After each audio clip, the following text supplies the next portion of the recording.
أعوذ بالله من الشيطان الرجيم بسم الله الرحمن الرحيم فما للذين كفروا قبلك مهطعين عن اليمين وعن الشمال عزين أيطمع كل امرئ منهم أن يدخل جنة نعيم كلا إنا خلقناهم مما يعلمون فلا أقسم برب المشارق والمغارب إنا لقادرون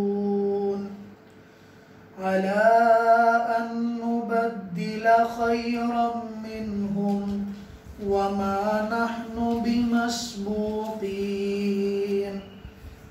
فذرهم يخوضوا ويلعبوا حتى يلاقوا يومهم الذي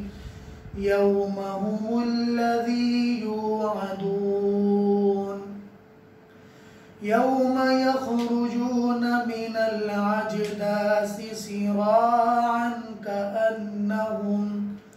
كأنهم إلى نصب يوفضون خاشعة أبصارهم ترهقهم ذلة ذلك اليوم الذي كانوا يوعدون صدق اللہ العظیم۔ شروع اللہ کے نام سے جو بڑا مہربان نہایت رحم والا ہے۔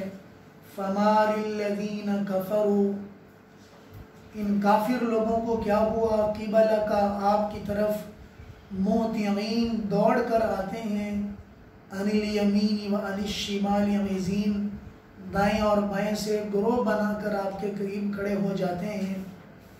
ایطمع کل امرئ منہم، کیا کوئی طمع کرتا ہے ان میں سے ہر ایک کہ اسے نعمتوں والی جنت میں داخل کر دیا جائے؟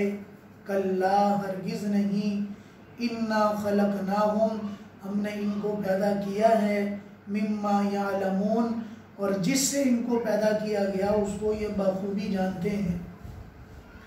فلا اقسم برب المشارق والمغارب انا لقادرون، میں مشرق اور مغرب کے رب کی قسم کھاتا ہوں، انا لقادرون، کہ ہم ان کے پکڑنے پر قادر ہیں۔ علی ان نبدل خیرا منہم، ہم اس پر بھی قادر ہیں کہ ہم ان سے بہتر لوگ زمین میں لے کر آئیں، ان کو تبدیل کر دیں۔ وما نحن بمسبوقین، اور اللہ تعالیٰ سے کوئی سبقت لے جانے والا نہیں ہے۔ اے نبی جی آپ ان کو چھوڑ دیں، یخوضوا، یہ کرتے رہیں شور اور بحث مباحثہ کرتے رہیں، ویلعبوا، اور کھیل کود کرتے رہیں، حتیٰ یلاقوا، اسی حالت میں ان کی زندگی گزر جائے گی حتیٰ کہ یہ اس دن ان چیزوں کو ملیں گے جس کا ان سے وعدہ کیا گیا، یعنی جہنم کا وعدہ کیا گیا، جہنم سے ان کو ملنا ہوگا۔ یوم یخرجون من الاجداث، جس دن یہ نکلیں گے اجداث قبروں سے، سران دوڑتے ہوئے، کانہم الی نصب یوفضون، گویا کہ نشان لگی ہوئی جگہوں کی طرف، نشان لگی ہوئی چیزوں کی طرف یہ دوڑ کر جا رہے ہیں۔ خاشعۃ ابصارہم، کہ ان کی آنکھیں جھکی ہوں گی، ترہقہم ذلہ، ذلت ان پر طاری ہوگی۔ ذالک الیوم الذی، تو ان سے کہا جائے گا ذالک، یہ وہ دن ہے، کانوا یوعدون، جس کا ان سے وعدہ کیا گیا۔ تو یہ صورت معراج ہے۔ آپ حضرات نے کل ملاحظہ کیا ان کی ابتدائی صورتوں کو، جس کے اندر اللہ تعالیٰ نے ایمان والوں کا بھی تذکرہ کیا اور جہنم والوں کا بھی تذکرہ کیا۔ دونوں طبقات اللہ تعالیٰ نے بیان کیے کہ وہ والا طبقہ ان کے اندر کون سی عادات ہیں، یہ والا طبقہ کون سی عادات ہے۔ کہ جنت والا طبقہ نماز پڑھنے والا طبقہ، کہ نماز کی حفاظت کرنے والے، شرمگاہ کی حفاظت کرنے والے، اپنے وعدوں کو پورا کرنے والے، امانتوں کا پورا کرنے والے، اور اپنی گواہیوں پر قائم رہتے ہیں اور اپنے نماز کی حفاظت کرتے ہیں، یہ تو وہ لوگ ہیں جو جنت والے ہیں، جن کا جنت میں اکرام کیا جائے گا۔ پھر آگے اللہ تعالیٰ نے ان مشرکین میں سے کچھ لوگ جو ہر وقت ٹو میں رہتے تھے، جہاں بھی حضور بیٹھے ہوتے وہاں پر بھاگ کے آ جاتے، دائیں بائیں سے جمع ہو کر آ جاتے۔ اس لیے نہیں آتے کہ وہ معاذ اللہ کوئی حضور کی بات سننے کے لیے آتے یا ان کو حضور کے اندر کوئی دلچسپی ہوتی، بلکہ چیزیں لینے کے لیے اور باتیں سن کر جو ہے نا پھر ایک دوسرے کو پوچھتے ہیں ہمیں کی کیا ہے، آج کیا کہا، کیا بات کی گئی، تاکہ نئی بات ملے، نیا بہانہ ملے ان پر طنز کرنے کا، ان کو ستانے کا، ان کو تنگ کرنے کا۔ تو وہ بہانہ تلاش کرتے ہوئے حضور کے ارد گرد آ جاتے، حضور کے صحابہ بھی جمع ہوتے۔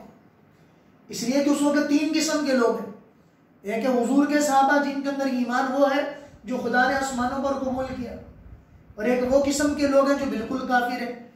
ایک تیسرا طبقہ وہ ہے جنہیں منافقین کہا جاتا تھا، جس کا ذکر قرآن نے کیا، ان المنافقین فی الدرک الاسفل من النار، جو ادھر کے نہ ادھر کے، ادھر آتے تو کہتے ہیں ہم آپ کے ہیں، ادھر جاتے تو کہتے ہیں ہم آپ کے ہیں۔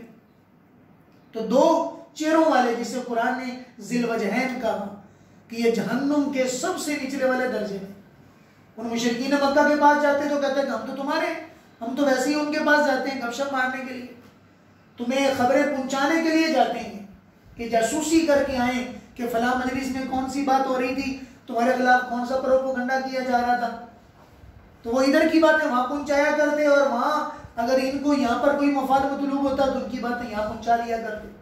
تو تین قسم کے لوگ، اللہ فرما رہے ہیں کہ ان کے دماغوں میں اگر یہ بات چلتی ہے کہ ہم بھی جنت میں جائیں اور جو جنت کا وعدہ ان سے کیا گیا ہمیں بھی وہ جنت ملے، ہمیں بھی وہ جنت ملے، اس لیے یہ آپ کے قریب آ کر جمع ہوتے ہیں اور گروہ در گروہ بن کر جو ہے وہ آپ کی باتیں آ کر سنتے ہیں، جبکہ ان کو کوئی آپ کے اندر دلچسپی کوئی نہیں ہے۔ تو پھر ان کے خدا کا فیصلہ بھی سن لیں، کلا، جو دماغوں میں سوچیں لے کر آتے ہو نا، جو چاہتے تمہاری ہیں یہ چاہتے کبھی پوری نہیں ہوں گی، نہ دنیا کی چاہتے پوری ہوں گی۔ جو تم ہمارے نبی کے خلاف چاہتے ہو کہ یہ پست ہو جائیں، یہ ذلیل ہو جائیں، رسوا ہو جائیں، ٹھیک ہے ستا لو اور حضور کو تکلیف دے لو، اس لیے کہ وہ صابر ہیں، ان کے اندر صبر کی انتہا ہے، وہ پھر بھی تمہیں معاف کریں گے، لیکن تمہارا چارہ چلنے والا کوئی نہیں ہے۔ تم کہو کہ ان کو ستاؤ اور جنت میں داخل ہو جاؤ، دنیا میں تقریب کاریاں کرو، غیبتیں کرو، اور اللہ کی نافرمانی کے اندر بھی پڑھو، توبہ بھی نہ کرو، توبہ بھی نہ کرو، پھر کہو کہ ہم ان کے برابر ہو جائیں گے، ساری زندگی لاپرواہی ندامت کی زندگی گزر جائے۔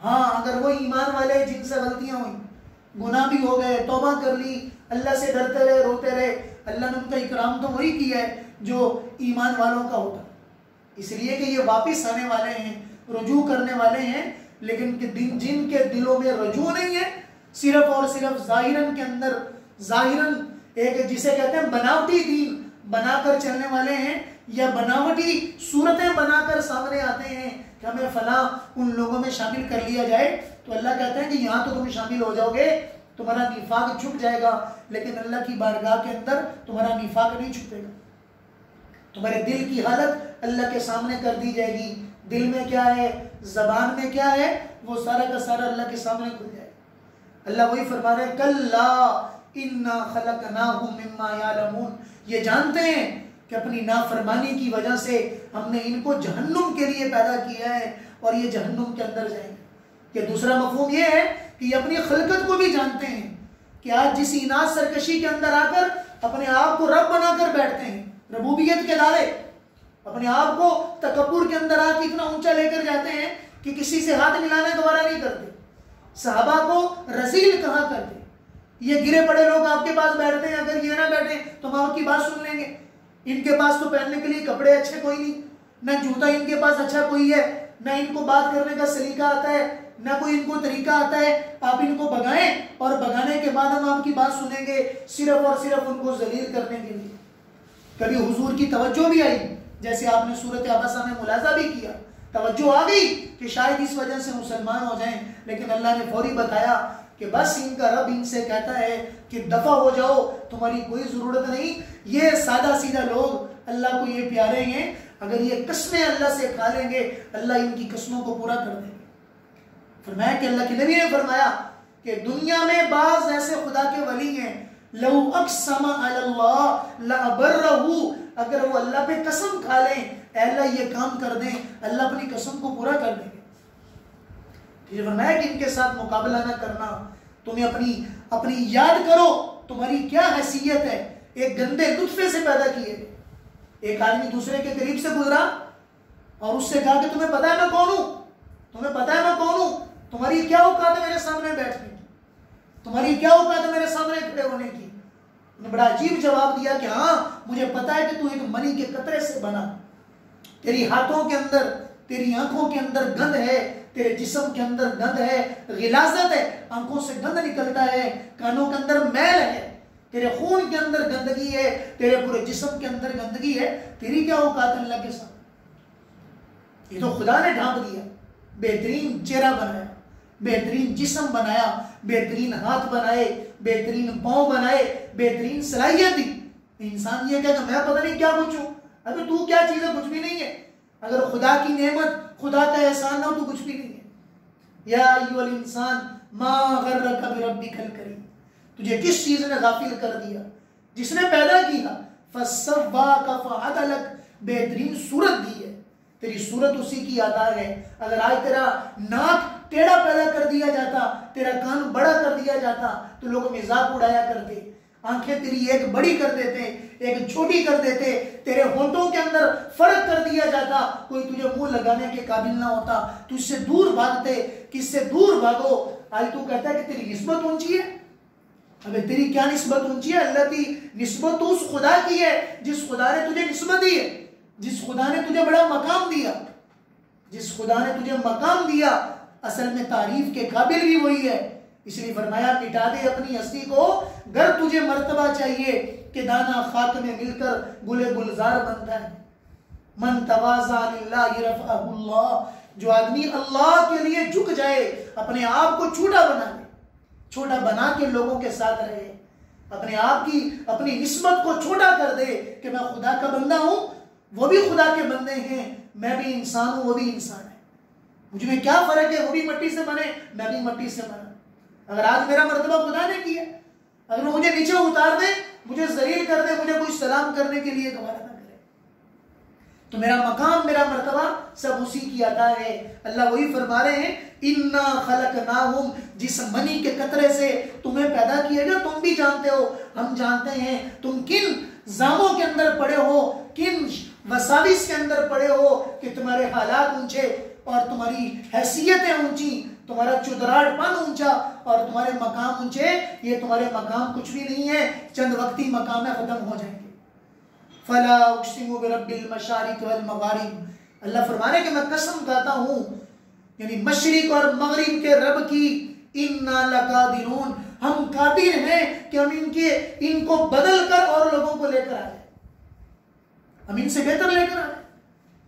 عرب والے اگر ہمارے نبی کی قدر نہ کریں گے، ان کا احترام نہیں کریں گے، ان کو تکلیف دیں گے، ہم نے مکہ والوں سے بدل کے محبت مدینے والوں کے دل میں ڈال دی، اللہ تبدیل کر دیں گے۔ خدا کے یہاں ضابطے اصول مختلف ہیں، ہم نہیں کریں گے، خدا کسی اور کو کریں گے۔ ہم آج قرآن نہیں پڑھیں گے، خدا کسی اور سے پڑھائیں گے۔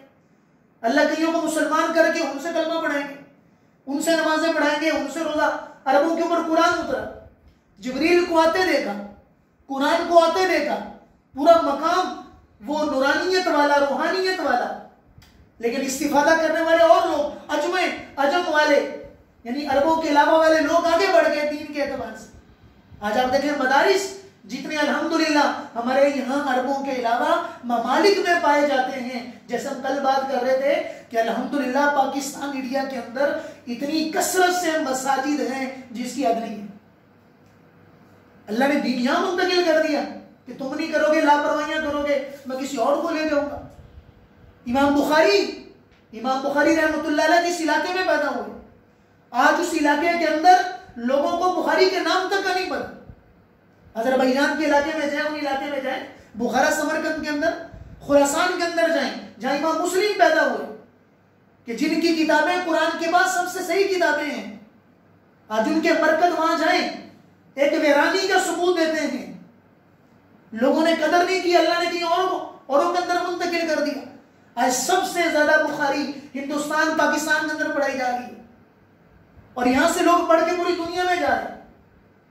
پوری دنیا کے اندر لاکھوں لوگ پاکستان ہندوستان کی وجہ سے دین والے بنے، اسلام والے بنے، اس لیے کہ خدا کے یہاں صورتوں کا اندازہ نہیں ہے، خدا کے یہاں سیرت دیکھی جاتی ہے کہ میرے بندے کی سیرت کیسی ہے، میرے بندے کے اخلاق کیسے ہیں، تکبر تو نہیں ہے، اندر بڑا پن تو نہیں ہے۔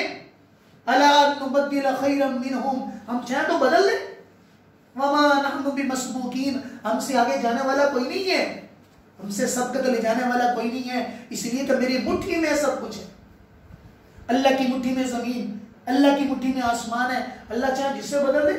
فرمایا کہ دل بھی اللہ کے ہاتھ میں، اس لیے کہا دعا کیا کرو اے دلوں کے پلٹنے والے مولا، میرے دل کو اپنی اطاعت پہ پلٹنا، اپنی عبادت پہ، اپنی فرما برداری پہ رکھنا، کہیں میرے دل کے اندر ایسی چیزیں پیدا نہ کر دینا، ایسی چیزیں پیدا نہ کر دینا کہ میں ایمان سے دور ہو جاؤں۔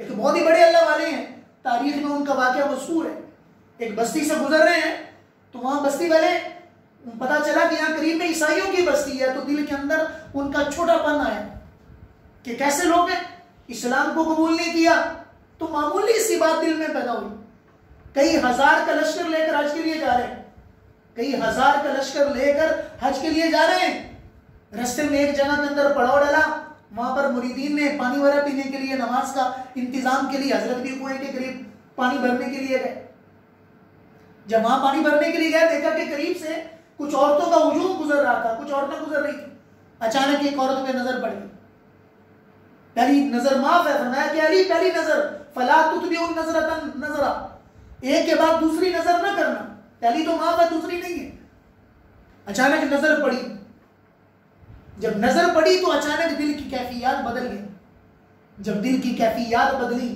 تو ایسا لگا جیسے کوئی چیز دل کے اندر ایک کبوتر کی شکل میں نکلی ہے اور ہوا کے اندر اڑ کر چلی گئی۔ ایک بڑے مرید بھی ساتھ ہیں، ان کے کان میں کہا مجھے لگتا ہے کہ اللہ کی آزمائش مجھ پر آ چکی ہے، مجھ پر اللہ کی آزمائش آئی ہے، اس لیے سب مریدین کو لے کے چلے جاؤ اور وہاں جا کے میرے لیے دعا کرنا، اللہ سے دعا کرنا کہ اللہ میری حالت بدل دے، مجھے لگتا ہے میں کسی آزمائش میں شکار ہو چکا۔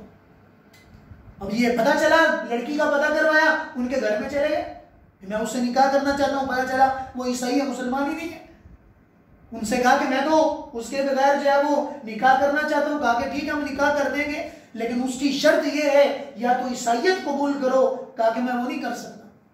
اچھا دوسری شرط یہ ہے کہ 1 سال تک آپ کو ہمارے سور خنزیر چرانا پڑیں گے، اگر آپ چلانے کے لیے تیار ہیں تو ٹھیک ہے ہم آپ کو نکاح میں دے دیں گے۔ وہ ایسی محبت دل میں گھر کر گئی، ایسی کیفیات بدلی کہ سور چرانے پر آمادہ ہو گئے۔ وہ قافلہ وہاں پہنچ گیا، انہوں نے وہاں پر جا کے دعائیں کی، 6 مہینے کے بعد قافلہ واپس آیا، 6 مہینے کے بعد قافلہ واپس آیا، جو بڑے مرید تھے انہوں نے وہاں پر ان کو رکوایا اور رکوا کر کہا کہ ٹھہرو میں جا کے حضرت کا پتہ کر کے ہوں۔ تو وہاں پر گئے، دیکھا کہ جنگل کے اندر حضرت سور خنزیر کو چلا رہے ہیں، پورے کپڑے کالے ہو چکے ہیں اور مٹی پر گندا ہے، بال بڑے ہوئے ہیں اور عجیب سی کیفیات ہے۔ سامنے گئے اور جا کے سلام کیا اور زوروں کی تار سے رونا شروع ہو گئے، حضرت آپ کی کیا حالت ہو گئی کہ آپ کو دیکھ کر لاکھوں لوگ گناہوں سے توبہ کر لیتے، لاکھوں لوگ گناہوں سے توبہ کر لیتے، آپ کا چہرہ لوگوں کے لیے اللہ کے ولی بننے کے لیے کافی ہوتا تھا۔ حضرت واپس آ جائیں، فرمایا کہ بس میں اللہ کی آزمائش میں ہوں۔ اچھا حضرت کوئی چیز آپ کو یاد ہے، کوئی قرآن کی بات، کوئی چیز یاد ہو؟ فرمایا کہ مجھے کچھ تو یاد نہیں، بس ایک آیت مجھے دماغ میں بار بار آتی ہے کہ جو انسان خدا کی دی ہوئی نعمت کی قدر نہیں کرتا، اللہ اس کی نعمت کو چھین لیتے ہیں، اور اللہ کی نعمت میں کبھی کسی کو گھٹیا نہ سمجھو۔ یہ زبان سے لفظ نکلا، جب لفظ نکلنے کے ساتھ ہی زور سے چیخ ماری اور زمین میں گر گئے۔ لکھا ہے کتابوں کے اندر کہ جب چیخ ماری تو چیخ مارنے کی وجہ سے جتنے بھی سور تھے جو سامنے چل رہے تھے سارے سجدہ ریز ہو کر زمین میں گر گئے، یعنی ان کے اندر سے آنسو نکلنا شروع ہو گئے، ایسے لگا جیسے آسمان پھٹ جائے گا، زمین پھٹ جائے گی۔ یہ مرید بھی اللہ کے سامنے روئے، یا اللہ بس وہ ایک کیفیت جو تھی وہ ساری کی ساری اتر گئی۔ حضرت دوبارہ پھر اچانک آنکھ کھلی، دوبارہ پھر جب آنکھ کھلی تو پتا چلا کہ میں تو کس حالت میں چلا گیا تھا۔ دوبارہ پھر نائے غسل کیا، کپڑے پہنے، کپڑے مریدین کے پاس موجود تھے، اور توبہ تائب ہو کر دوبارہ پھر اسی قافلے کے ساتھ روانہ ہو کر چل دیے۔ اب اس لڑکی کو پتا چلا کہ جن کے پیچھے جو ہے یہ سارا ابتلا ہوا تھا اس کو ماں باپ نے بتایا ہی نہیں، تو اس کو کسی نے کہانی سناتے سناتے اس کو سنا دی، یہ ساری بات بتا دی کہ تمہاری وجہ سے یہ اتنا بڑا حادثہ ہوا۔ اب اللہ نے اس کے دل کے اندر محبت پیدا کر دی۔ اب اس نے قسم کھائی کہ میں اب ان کے بغیر نہیں رہ سکتی، اگر میں زندہ رہوں گی تو انہیں کے ساتھ رہوں گی، ورنہ نہیں رہ سکتی۔ ماں باپ سے کہا میرا سامان تیار کر دو، مجھے یہاں رہنا ہی نہیں ہے، میں مر جاؤں گی۔ اپنا سامان لے کر نکلی، چلنا شروع ہوا، چلتی گئی، دیکھا کہ پاؤں کے اندر یعنی پاؤں سوج گئے، سوجنے کی وجہ سے خون نکلنا شروع ہو گیا۔ ایک نوجوان لڑکی ہے، والی وارث کوئی نہیں، پتہ کوئی نہیں کہاں جانا ہے۔ راستے میں ایک ضعیف میاں ملے، پوچھا کیا ہوا بیٹی، کہاں اس وقت جا رہی ہو، اکیلی چل رہی ہو؟ سارا قصہ سنایا، کہا کہ اچھا آنکھیں بند کر لو، جب میں کہوں آنکھیں کھولنا، سامنے ان کا مزار ہوگا، میرا جا کے سلام کہنا کہ خضر آپ کو سلام کہتے ہیں، ان کو میرا سلام کہنا کہ خضر آپ کو سلام کہتے ہیں، اور جا کر ان کے پاس اپنی ساری بات رکھنا۔ انہوں نے آنکھیں کھولی، کہا کہ سامنے وہ حضرت کا مزار تھا۔ ایک مرید کو بتایا کہ وہ جس کیفیت سے آپ گزرے ہیں وہ لڑکی آئی ہے، کہا کہ ان کو کلمہ پڑھاؤ، مسلمان ہو گئی۔ کہا کہ ایک جگہ کے اندر بیٹھ کر اللہ کی عبادت کرو، اگر اللہ نے چاہا ہم دنیا میں مل جائیں گے، ورنہ ملاقات جنت میں ہوگی، دنیا میں نہیں ہو سکتی۔ جس خدا کے لیے آزمائش اتری ہے میں اس آزمائش کو دوبارہ نہیں لے سکتا۔ وہ تڑپتی رہی، اللہ کی ولیہ بن گئی، وہ خدا کی ولیہ بن گئی، وہاں پر عبادت کرتے کرتے پیغام بھیجا کہ حضرت صرف ایک بار اپنا دیدار کرا دیں۔ میری آنکھیں آپ کو یاد کرتے کرتے رو رو کر میری آنکھیں چلی گئی، ایک آنکھ جانے کے قریب ہے، صرف ایک بار اپنا دیدار کرا دیں۔ نکاح بھی کر لیا لیکن ملے نہیں۔ جب حضرت اندر کمرے میں داخل ہوئے تو کہتے ہیں کہ ان کی آخری آنکھ کا آنسو اس کی آنکھ سے نکلا، اور زبان میں کچھ عربی زبان کے الفاظ ہیں جس کا اردو میں ترجمہ کسی شاعر نے یوں کیا ہے، دم آخر ہے ظالم نظر بھر کے دیکھ لینے دے، پھر اس کے بعد ترک کرتے رہنا ترک افشانی۔ میں یہ جملہ زبان سے نکلا اور ان کی روح اللہ کو پیاری ہو گئی، اونچی آواز میں کلمہ پڑھا، لا الہ الا اللہ محمد رسول اللہ۔ اب یہ منظر دیکھا تو حضرت واپس چلے گئے، ان کو دفنا دیا گیا، جنازہ بھی پڑھا دیا۔ ان کے مرید لکھتے ہیں کہ اس کے بعد حضرت کی کیفیات تبدیل ہونا شروع ہو گئی، رونا بہت زیادہ تھا۔ ہمیشہ سوچا کرتے میں مل ہی لیتا، ایک بار ملاقات ہی کر لیتا۔ تو 14 دن کے بعد حضرت کا بھی وصال ہو گیا۔ فرمایا کہ میں نے خواب میں دیکھا کہ ایک سونے کا کعبہ ہے، ہیرے جواہرات کا کعبہ ہے، حضرت ان کے ساتھ بیٹھے ہیں۔ تو آواز دے کر میں نے کہا حضرت، فرمایا کہ اللہ تجھے جزائے خیر دے، تو نے میرا معاملہ آسان کیا۔ اللہ نے دنیا میں نہیں، اللہ نے مجھے جنت میں ملا دیا۔ اور فرمایا کہ اے فلاں اپنے مرید کا نام لے کے، من کان للہ کان اللہ لہ، جو خدا کا بن جائے اللہ اس کے بن جاتے ہیں۔ میرے عزیز دوستو، یہ قصہ سنانے کا مقصد یہ ہے کہ کبھی کسی کی حقارت اپنے دل میں ایک رائی کے دانے کے برابر بھی نہ ہو۔ کبھی بھی ہم اچھا نہ سمجھیں اپنی نسبت، اپنا فلاں میں فلاں میں فلاں ہوں، کہ دنیاوی عہدہ خدا نے دیا، ٹھیک ہے آپ کے پاس ہے، لیکن کسی مسلمان کی حقارت دل میں آ گئی تو اپنے ایمان کے جانے کا اندیشہ ہے۔ اس لیے فرمایا کہ الا نبدل خیرا منہم وما نحن بمسبوقین، ہم چاہیں تو بدل لیں، یہ نہیں کریں گے کوئی اور کر لے گا، کوئی اور آ کے دین پڑھے گا سمجھے گا۔ اور اللہ نے آگے فرمایا کہ نبی جی باقی ان کا مسئلہ آپ ان کو چھوڑ دیں، یہ کرتے رہے باتیں اور مذاق بھی اڑائیں، ایک دن ان کو ملنا ہے، اس دن کے اندر مجھ سے ملاقات ہوگی، جس دن کی گھبراہٹ ان کے سامنے ہے، ساری ان کی باتیں ختم ہو جائیں گی، ساری چلاکیاں ختم ہو جائیں گی، اس دن بھاگیں گے، قبروں سے نکل کر سامنے آئیں گے اور ان کے پاؤں چل رہے ہوں گے۔ حضرت عائشہ سے حضور نے فرمایا کہ کچھ لوگ اپنے سر کے بل چل رہے ہوں گے۔ یا رسول اللہ کیسے سر کے بل چلیں گے؟ فرمایا کہ جو اللہ پاؤں سے چلانے پر قادر ہے وہ سر سے چلانے پر بھی قادر ہے۔ ایسی ذلت ہوگی کہ اپنے سر کے مارے زمین سے چل کے جا رہے ہوں گے، یعنی پاؤں اوپر اور سر کے نیچے چل کے جائیں گے اور اللہ کے سامنے کھڑا کر دیا جائے گا۔ خاشعۃ ابصارہم، کہ آنکھیں جھکی ہوگی، ترہقہم ذلہ، ذلت ان پر طاری ہوگی، ذلت کے اندر پڑے ہوں گے۔ اللہ فرمائیں گے ہاں تم نے اس دن مذاق کیا، یہ ہے وہ دن کانوا یوعدون، جس کا وعدہ کیا گیا آج کے دن تمہاری کوئی تقریب کاری اور تمہاری کوئی چیز کام آنے والی نہیں ہے. آج جن سے تم مزاق کرتے تھے دیکھو ان کو جنت میں. جن کو تم بغیر کپڑوں کے کہا کرتے تھے, جن سے تم ہاتھ ملانا گوارا نہیں کرتے تھے, دیکھو ان کو کیسے جنت میں ہیں, کیسے خدا کا اعزاز و اکرام ان کے ساتھ کیا جا رہا ہے. اور میں تمہیں بتاتا ہوں کہ تمہاری سزا کیا ہے, کہ خنزیر بنا کر خنزیر کی شکل میں جہنم میں ڈالا جائے گا, جس کا تذکرہ آپ نے پیچھے بھی صورتوں کے اندر ملاحظہ کیا ہے. بس وہی اللہ تعالیٰ ہمیں قرآن کے منشور کو سمجھ کر اپنی زندگی گزارنے والا بنائے. قرآن ایک میسیج ہے, قرآن ایک پیغام ہے, ایک زندگی بدلنے کا نہج ہے. قرآن ایک زندگی بدلنے کا نہج ہے, زندگی بدلنے کا طریقہ ہے. قرآن ایک زندگی بدلنے کا ایک جسے میں شعور ہے, ایک شعور دیتا ہے کہ اپنی زندگی میں یہ کچھ لے کر آؤ, اپنی زندگی کے اندر یہ چیزیں ڈالو کہ زندگی بن جائے گی. ورنہ اس کے علاوہ جو زندگی ہوگی وہ دیکھنے کے اندر تو زندگی ہے. فرمایا کہ یہ اپنے آپ کو زندہ کہتے ہیں, یہ زندہ نہیں ہے, مردہ ہے. اس لیے کہ جس دل میں ایمان نہیں ہے وہ زندگی کے کہلانے کے قابل نہیں, وہ تو مردہ ہے. مردہ اس لیے ہے کہ ان کا انجام وہ مردوں سے بدتر ہے, کہ آگے ان کو کوئی مقام نہیں ہے, ہمیشہ ہمیشہ کے لیے جہنم میں جانا ہے. مسلمان گناہگار ہے, سزا بھگت کر ایک دن ضرور اللہ سے مل لے گا, جنت میں چلا جائے گا. لیکن کافر کی کوئی انجام نہیں, کافر صرف اور صرف جہنم کے لیے بنا ہے اور وہ جہنم کے اندر جائے.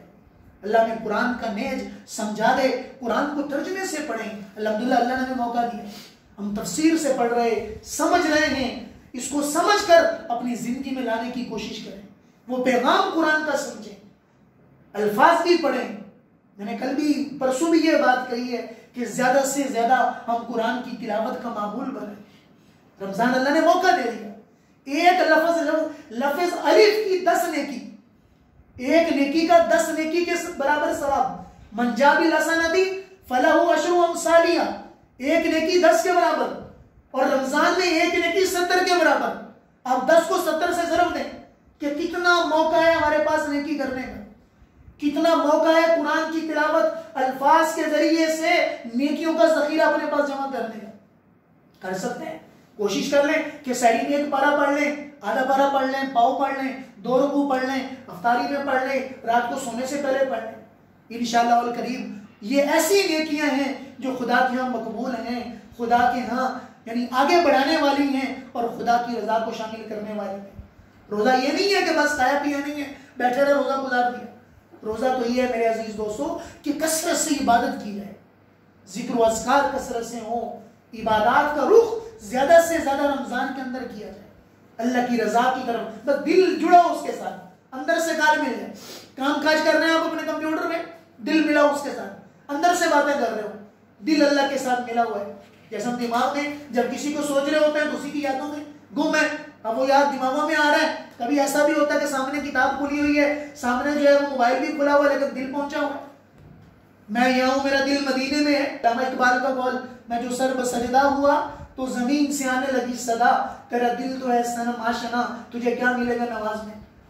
تو دل اللہ کی طرف جڑ جائے, وہ دل کا القاء, صرف توجہ, آپ کا توجہ کرنا اللہ کے ساتھ دوستی کے لیے کافی ہوتا ہے. اللہ تعالیٰ عمل کرنے کی توفیق عطا